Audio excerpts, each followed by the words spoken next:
গাজার বাস্তুচ্যুত মানুষের আশ্রয় শিবিরগুলোতে আবারও ভয়াবহ স্বাস্থ্য ঝুঁকি তৈরি হয়েছে। ইঁদুর আর পরজীবীর উপদ্রব এখন নতুন দুশ্চিন্তার কারণ, বিশেষ করে শিশুদের শরীরে ত্বকের সংক্রমণ সহ নানা রোগ ছড়িয়ে পড়ছে। বিশ্ব স্বাস্থ্য সংস্থার তথ্য বলছে, চলতি বছরেই গাজায় ইঁদুর ও পরজীবীজনিত সংক্রমণের ঘটনা 17,000 ছুঁয়েছে।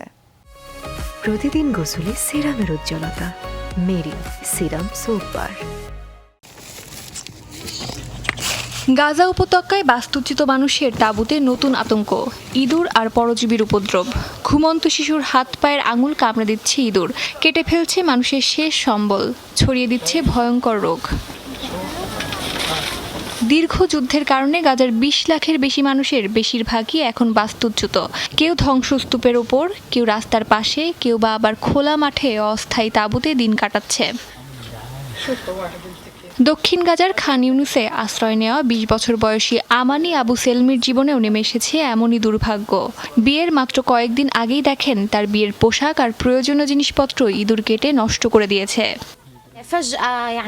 আমার সব আনন্দ শেষ হয়ে গেছে, সবকিছু দুঃখে বদলে গেছে। আমার বিয়ের সব প্রস্তুতি নষ্ট হয়ে গেছে। এর আগেও আমাদের বাড়িতে ইঁদুর ছিল, কিন্তু এত বড় না। তখন পৌরসভা আমাদের মশা, মাছি এবং ইঁদুর জাতীয় প্রাণীর জন্য কীটনাশক ও স্প্রে দিত। এখানে থাকা খুব কঠিন। নাসির হাসপাতালে চিকিৎসকরা বলছেন, ইঁদুরের কামড়ে ত্বকের সংক্রমণ বাড়ছে উদ্বেগজনক হারে, কিন্তু প্রয়োজনীয় ওষুধ আর চিকিৎসা সামগ্রীর সংকটে পরিস্থিতি সামাল দেওয়া কঠিন হয়ে পড়েছে। গাজায় বর্জ্য ও ধ্বংসস্তূপ জমে থাকায় ইঁদুরসহ তীক্ষ্ণদন্তী প্রাণীর উপদ্রব বেড়েছে।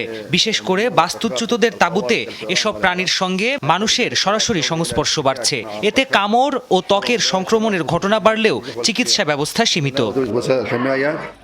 গাজার বৃহত্তম হাসপাতাল আল শিফা হাসপাতালের পরিচালক জানিয়েছেন, গ্রীষ্ম এলে এই সংকট আরও ভয়াবহ হতে পারে, কারণ কীটনাশক ও ইঁদুর মারার ওষুধ প্রবেশেও রয়েছে নিষেধাজ্ঞা। পানি ও পয় নিষ্কাশন ব্যবস্থা ধ্বংস এবং আবর্জনা অপসারণে বাধার কারণে পোকামাকড় ও ইঁদুরের উপদ্রব বেড়েছে। খান ইউনিসে বাস্তুচ্যুতদের তাঁবুর চারপাশে 4,50,000 টনের বেশি বর্জ্য জমে আছে।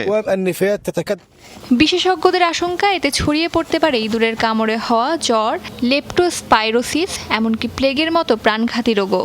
বিশ্ব স্বাস্থ্য সংস্থা বলছে, চলতি বছর গাজার ইঁদুর ও পরজীবীজনিত সংক্রমণের প্রায় 17,000 ঘটনা রেকর্ড করা হয়েছে। অস্মিতা বিশ্বাস, যমুনা নিউজ।